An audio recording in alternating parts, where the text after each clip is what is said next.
Diane in the great state of California, then so many others, including Ferris in Connecticut, Melanie in Maryland, and John in Kentucky, plus a couple calls from Denver. Let's continue with more on Diane in California. Diane, welcome to the Bill Cunningham Show. Diane, how are you? Hi, great. Hi, Bill. How you doing? Go ahead. Good.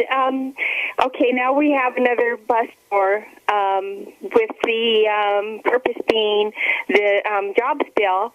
And, you know, we know it's a campaign thing that's just being funded by taxpayers by saying, oh, it's a jobs bill. Well, now it's a broken up jobs bill, so we need to go out and push that. And he's just putting it on the taxpayers. Is that obvious? I don't know. Well, Diane, if it was a jobs bill, I'd be in favor of it. But haven't we tried Obama's jobs bill about 2.5 years ago with a $1 trillion stimulus? We tried Obama's way, and it didn't work. What we need to do is forget about Solyndra, forget about loans to the green industry, which jobs might be 20 or 30 years away, and incentivize individual businesses to hire more people by cutting their tax rate and get rid of the highest tax rate in the world for corporations. But Obama doesn't want to do that because he needs money for his welfare state.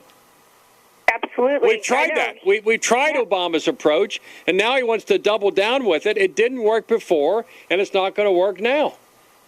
Yep, and nobody, you're right about the media. They're not even questioning him about that. Like, well, wait a minute, the other one didn't work out, so how is, and the speeches are almost exactly the same. I listened to them, and it's unbelievable how similar, like, all these great promises and stuff, and all these economic analysis and stuff are out there going, you know, oh, yeah, and that was stimulus one, and we know what a fraud that was, so it didn't work the first unbelievable. Time. It's not going to work this time. What's going to work is slowly control federal spending to slash it by $4 trillion over the next 10 years, to cut personal income tax rates, to let people who spend money keep more of their own money so they spend it, which will create more and more and more middle-class jobs.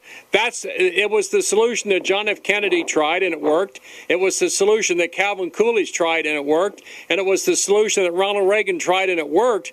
Instead of taking the example of Coolidge, Kennedy, and Reagan, Obama took the example of Franklin Delano Roosevelt, Richard Milhous Nixon, Gerald R. Ford, and Jimmy Earl Carter. He took the approach of Carter instead of the approach of Reagan, and we're going to get the same results that Jimmy Carter got, but the media will not cover Obama because he's black and because he's a liberal. Now, hit the comments.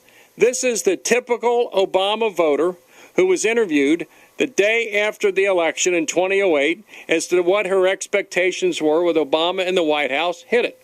Peggy Joseph took her daughter out of school early Wednesday for this. Her emotions ran high following Obama's speech. It was the most memorable time of my life. It was a touching moment because I never thought this day would ever happen. I won't have to worry about putting gas in my car. I won't have to worry about paying my mortgage. You know, if I help him, he's going to help me. The Occupy movement believed what this woman said 3 years ago.